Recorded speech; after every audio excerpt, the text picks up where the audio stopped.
Got a treat for you all. I guess I should say y'all, but then people say I'm pretending I'm from the South, and we all know I'm a New Yorker.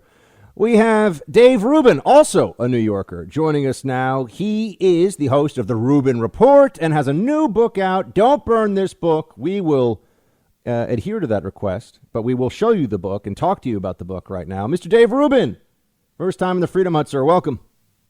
Buck, it's good to be with you. You are in New York. I am in L.A.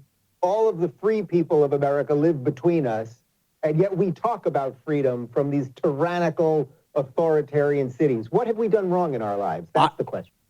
I have to reach out to friends of mine who live in places like Georgia and Texas and Florida and just bring them on the show so that there are de facto freedom correspondents. I'm like, what is it like to have a governor who does not think that you can just lock people endlessly in their homes as a result of all this? And, you know, they just had the study come out, I think the United study out of Stanford. Yeah, this is about 2.8 times worse than the flu. So roughly 3 times worse than the flu for mortality. We're gonna lock ourselves in. I mean, in California or in Cali, how long do you think it's going to get extended out there? Well, Buck, let's not forget also that, you know, it's not just that we're locked in our houses, but we also get the benefit of the super high taxes. So it's working out. You see what I'm saying? Yeah, no. As far as the lockdown, I mean, look, now they're telling us August 1st. I live in SoCal, in L.A. It is 85 and sunny today. It was 85 and sunny yesterday. It was 85 and sunny every day last week. You pay the taxes to live here so that you can go to the beach, so you can enjoy the weather, so that you can go hiking, all that stuff. I mean, they've stripped that from us, you know, on top of the fact that you can't go to a restaurant or anything else. But the bigger issue than the specifics of that, obviously, is that they just feel, and this is very consistent with progressive thinking in general, they feel that because they say something, that already has given it moral weight and that it's right in and of itself. So August 1st, well, we're not going to tell you why August 1st, and we're not going to say, oh, maybe beaches at half capacity. We're saying no beaches. They just believe that because they say it is divine right. And unfortunately, I think a lot of people that live in these cities and states, these blue places, they don't realize that is just a fundamentally flawed way of looking at the world and having people govern you. So I'm considering all options. I'm really not happy right now. And, you know, for guys like us that talk for a living, it's like we talk about freedom. We talk about, you know, individual rights, living life for yourself and your family and all of those things. And yet we live in states that are completely out of whack with those ideals. And I am feeling that the rubber is meeting the road right now. Yeah, I used to tell myself that I was behind liberal insanity lines. You know, I mean, I grew up here also, and I kind of didn't want to relinquish that. I didn't want to give up because there's at least about 1 million and change registered Republicans in New York City. I know, you know, L.A. County has got to have, I know you guys are outvoted there, but L.A. County's got to have over 1 million Republicans in it. I know Orange County's got a bunch of, so you don't want to like abandon your people. But then I also start to think, but I'm funding this monstrosity that is the Cuomo de Blasio axis of control. I'm actually sending them a check in a couple of months here, you know, sending these guys money. So, but just putting a pause in that for, and don't even, just one more thing. If they lock you down until August, I just want to say, based on everything that I've seen and read, and I'm talking to doctors, and doctors will speak to me. I don't know if you've had the same experience, and they're like, don't use my name and don't, because they're afraid not just of their hospital getting wind of them speaking without going through the press office, which has been a problem, especially in the early days of COVID, but they're afraid that their peers who are very politicized don't want that. It's kind of like the climate change thing. Like, you better be on board with the consensus here on an issue where there can't be any consensus. I mean, COVID, there's a lot we don't know. Have you had that too with docs you speak to? I'm sure you got friends out on the West Coast too.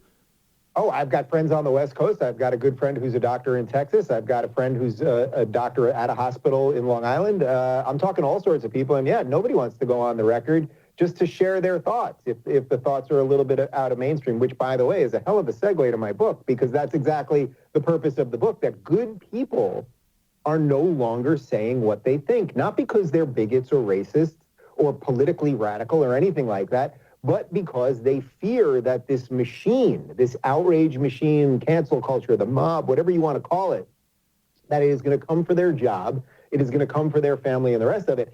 And I think too many people think, oh, if I just kind of sit it out or if I just kind of wait, that I'll be spared. But, you know, that's the frog in the boiling pot. And as I say, it never ends well for the frog. We're talking to Dave Rubin. The book is Don't Burn This Book, and we have promised not to do that. But we also encourage you to go buy it on Amazon or wherever you get books. I've actually started listening to books on tape during quarantine, which has been a new thing for me. But Dave, how do we, this is the great problem I find of most, really a lot of conservative commentary, not even just about books, is that we identify problems that are all too real that people are aware of. Right? We'll talk about mainstream media bias, which is a very real problem. I mean, we're all quite aware of this. I worked at CNN as an analyst years ago, and we see this. But then it's always, well, okay, it's kind of fun to poke at their hypocrisy and their stupidity, but there's always the what do we do about it. I'm sure you get into what do we do about it, but you're an even-tempered and realistic guy. So tell me, what can we actually do about what you're talking about, which is the cancel culture, shut your mouth or else world that we're living in now? Yeah, so at the individual level, there's only one answer. It's the easy answer, and it's also the impossible answer, which is you just have to speak up. You have to find a way to be brave enough to speak up. That's at the individual level. For what you're talking about, for people like us that are public people that speak about these things, one of the things I've been thinking about lately is we can all rail against CNN and the New York Times all the time, and they're awful. They are shells of their former selves.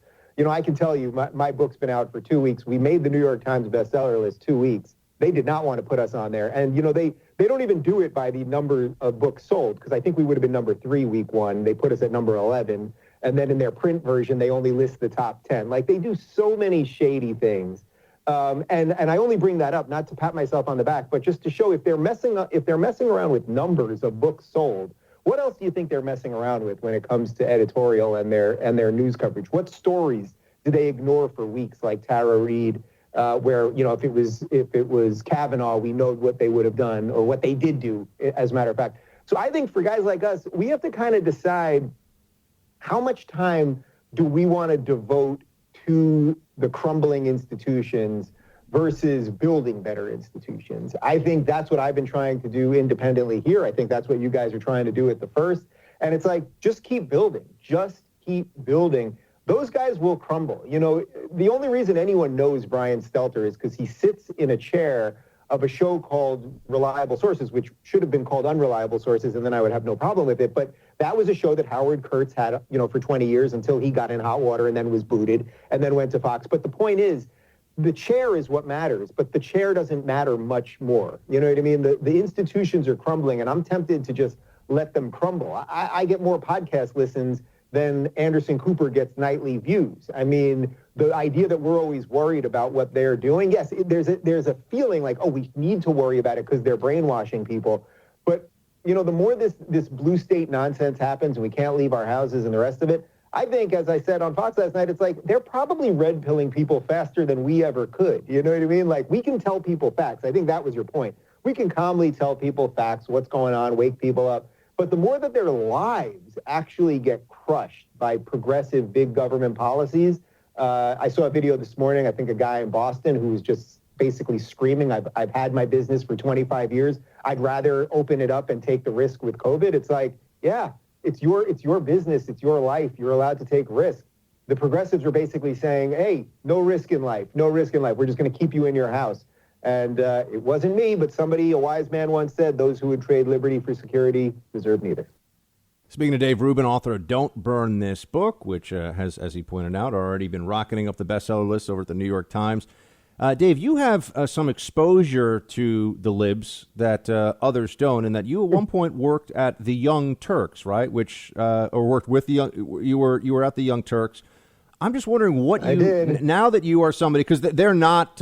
Now, I'm sure you probably still have friends over there, so I'm not asking you to trash anybody or anything like that. But, I don't. Oh, okay, because they're the worst people in the universe. Yeah. So I'm just wondering what, what you learned from. I mean, they're the people that work over there, and without even getting into naming them, some of them are they're the ones that grab the pitchfork and the torch the fastest to. This person is a bigot or racist, deplatform them. They'll work with that horrible group, what's it called, Sleeping Giants, to try to get people boycotted. I mean, they're really at the, and look, this is to be a true progressive in good standing now, you have to embrace that stuff. I mean, the people that don't do that, I think, are always, they always wonder when they're coming for them next.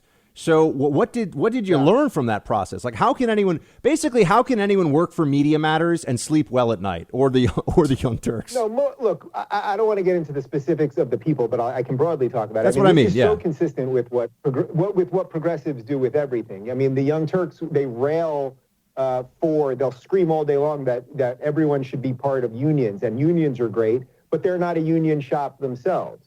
They'll scream about $15 minimum wage, but don't pay their own people $15 minimum wage, and have a lot of, when I was there, had plenty of unpaid interns and all that kind of stuff. They'll scream that, Republicans and conservatives get big VC money and billionaires are backing everybody. And they got $20 million from Jeffrey Katzenberg, and they're in partnership, or at least were in partnership with Al Jazeera, which is owned by the government of Qatar, which, by the way, uses slave labor. But, let's not, they're good lefties, so let's not bother them with that. The hypocrisy is off the charts. I would say in almost every case, what I learned about progressives by being there is they put forth a set of rules that they don't play by, but they expect everyone else to play by them. And I think actually Trump's greatest skill was understanding that very early on. Other Republicans, McCain, Romney, the other guys that they ran, the average Republicans, and you see it with all the Never Trumpers now. It's like you guys are playing by a set of rules that are not fair to you. You're playing by as if the game is equal, but you have more rules than the other team, and you always wonder why you lose. Trump was just like, I see you guys. You guys are all cheaters. I'm going to do whatever I have to do, and that is why he has completely flipped these people out and decimated the media in the process. That doesn't mean that Trump is a perfect moral archetype of what a man should be or anything like that, but in that regard, I think he's been a net good. But I would say generally, if you show me a progressive, within 2 seconds, you will find the worst sort of authoritarian right underneath that fancy veneer. That's funny. I'm assuming Michael Malice. It seems like he's the kind of guy that would have come across your radar. I love Malice. Yeah. Malice is a great thinker. But we just hung out for a while on Sunday on his show and chatted about things. And what came up was, I told him, and I think he signed off on this too, that the revolutionary strategy that Trump had was when they would punch him in the face, so to speak, instead of saying, hey, don't do that, let's be better than that, and then get punched in the face again, he actually said, okay, I'm going to punch you even harder. It's really that straightforward in politics, because you mentioned Romney and McCain. Those guys were being bashed in ways that, and they were supposed to like it. That's really, if you believe the progressives and the leftist narrative, they deserve it somehow, and maybe they can feel like better people at night. But I know we could talk about this for a very long time. Before we let you get back to spreading freedom out in California, which certainly needs to happen.